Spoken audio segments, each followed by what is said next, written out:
Hello प्यारे बच्चों, आप सभी का स्वागत है डॉक्टर सड्डा के प्यारे से ऑनलाइन लर्निंग प्लेटफॉर्म पे। बच्चों, आज का टॉपिक है क्या लिविंग वर्ल्ड चैप्टर सिलेबस से हटा दिया गया है। आगे बढ़ने से पहले आप सभी लोग चैनल को सब्सक्राइब जरूर कर लीजिएगा और वीडियो को लाइक कर दीजिए, क्योंकि ये सेशन बहुत ही इंपॉर्टेंट होने वाला है। इन द एंड मैंने ये भी बताया कि किस तरीके से इस चैप्टर को पढ़ोगे, कौन कौन से टॉपिक इसमें पढ़ने वाले हैं, किन किन टॉपिक के आपको पीवाईक्यू देखने हैं, पीवाईक्यू किस टॉपिक से नहीं देखने हैं, किस तरीके से इस पर्टिकुलर चैप्टर को आप अप्रोच करने वाले हो। ठीक है, स्टार्ट कर देते हैं बिना देरी के।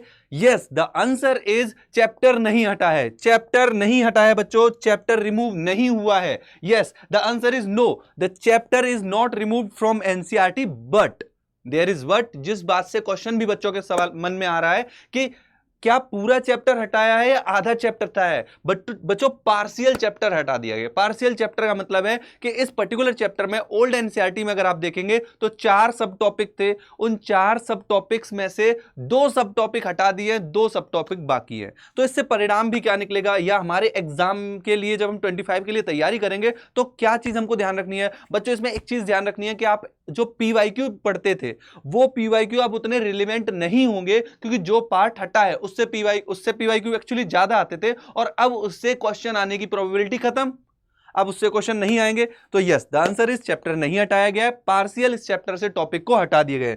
चलिए नजर मार लेते हैं कि कौन कौन से टॉपिक हटा दिए गए हैं, या कौन कौन से टॉपिक थे जो ओल्ड एनसीईआरटी में प्रेजेंट थे बट राइट नाउ वो प्रेजेंट नहीं है। अगर आप ओल्ड एनसीईआरटी पे नजर मारेंगे तो आप देखेंगे इस particular chapter the living world में पहला सब टॉपिक था what is living, diversity in the living world, taxonomic categories and taxonomic help, right, taxonomic aids. तो ये 4 सब टॉपिक थे। अब एनसीईआरटी का जो नया जो वर्जन आया है, जो नई अपडेटेड एनसीईआरटी आई है, उसमें क्या किया गया है, व्हाट इज लिविंग को हटा दिया गया। हालांकि पहले भी इस पर्टिकुलर चैप्टर से और इस पर्टिकुलर टॉपिक से क्वेश्चन नहीं आते थे। कभी कभी बाय चांस कभी कभी 1-2 क्वेश्चन आ जाते थे।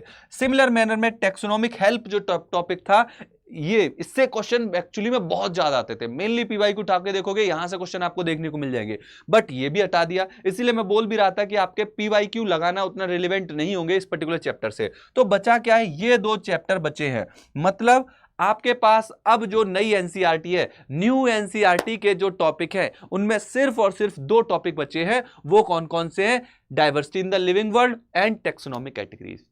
What you read in diversity in the living world, diversity in the living world में आप क्या पढ़ते हो बच्चा, यहाँ पे पढ़ते हो कि जो अर्थ पे डाइवर्सिटी है वो कितनी है, 1.7 से 1.8 मिलियन तक डिस्कवर्ड डाइवर्सिटी है ना। रॉबर्ट मे के अकॉर्डिंग अगर हम देखें तो अर्थ पे एग्जिस्टिंग डाइवर्सिटी 7 मिलियन है, जिसमें से भी 1.7 ही खोजी गई है, राइट। हुज डाइवर्सिटी है, इस डाइवर्सिटी को आप पढ़ना स्टार्ट करोगे तो इजीली नहीं पढ़ पाओगे, इसीलिए आप क्लासिफिकेशन की तरफ जाते हो। और इनको अगर अलग कहते हैं कि अलग अलग रीजन में अलग अलग जो एनिमल है उसके अलग अलग नाम होते हैं। अब उन नाम को आप एक अलग अलग रीजन में पढ़ रहे हो तो भाई कंफ्यूज हो जाओगे कौन सा एनिमल कौन सा है, राइट। तो इसीलिए एक यूनिवर्सल नोमेनक्लेचर सिस्टम आता है। तो नोमेनक्लेचर की बात की, बाइनोमियल नोमेनक्लेचर की बात की गई इसमें।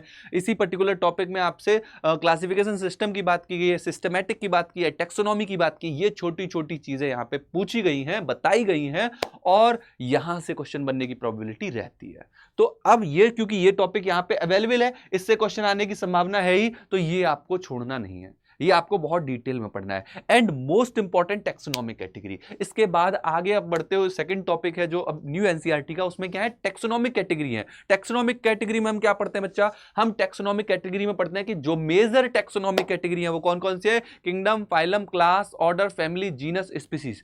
अब इनमें हम असेंडिंग ऑर्डर की बात करते हैं, डिसेंडिंग ऑर्डर की बात करते हैं, कहां पे कैरेक्टर ज्यादा होते हैं, कहां पे कैरेक्टर कम होते हैं, इन पे हम नजर मारते हैं। और इन द एंड एनसीईआरटी में एक टेबल बनाई हुई है जिसमें 4 ऑर्गेनिज्म को with their classification, kingdom, phylum, class, family, order, genus, species के रेस्पेक्ट में मेंशन किया गया है, जहां पे मस्का डोमेस्टिका और हाउस फ्लाई और आपके मैंगीफेरा इंडिका, इन सबको प्रेजेंट किया गया है। इन पे जरा फोकस जरूर मारना। तो मैं कहूं इस पर्टिकुलर चैप्टर से क्या क्वेश्चन आने की संभावना है, यस क्वेश्चन आने की संभावना है। क्या ये चैप्टर हटा दिया गया है, नहीं, नहीं हटाया गया, पार्शियल पार्ट हटाया गया है। क्या ये चैप्टर इंपॉर्टेंट है नीट 25 के लिए, यस इंपॉर्टेंट है, क्योंकि एक क्वेश्चन का दावा ये जरूर कर सकता है। ठीक है, सो बच्चों ये तो हो गई बात इस पर्टिकुलर टॉपिक की कि क्या ये चैप्टर हटाया है या नहीं। अब बात आती है कि कैसे हमको इस चैप्टर को अप्रोच कर रहा है। तो बच्चों मैंने एक सेशन ऑलरेडी लिया हुआ है हमारे प्रारंभ सेशन में द लिविंग वर्ल्ड के ऊपर। आप देख सकते हैं व्हाट इज लिविंग, यहां पे मैंने मेंशन किया कि व्हाट इज लिविंग ये ओल्ड एनसीईआरटी में था, यहां पे इसीलिए मेंशन किया है, मगर मैंने इसको नहीं उतना डिटेल में कवर किया। मैंने बताया ये हट गया है, मैंने मेनली फोकस किया इस पर्टिकुलर टॉपिक में diversity in the living world और इसके बाद टेक्सोनॉमिक कैटेगरी पे। ठीक है, सो ये सेशन आप लोग इसी चैनल पे जाके चेकआउट कर सकते हैं। प्लेलिस्ट में जाइए, आपको प्रारंभ सीरीज की प्लेलिस्ट में सबसे पहला चैप्टर क्लास 11 का द लिविंग वर्ल्ड मिल जाएगा। तो बच्चों इसी तरीके की इंटरेस्टिंग वीडियोस के लिए, इंटरेस्टिंग इंफॉर्मेशन के लिए बने रहिए डॉक्टर सड्डा के साथ। मिलते हैं नेक्स्ट सेशन में। Don't forget to subscribe the channel. Thank you so much.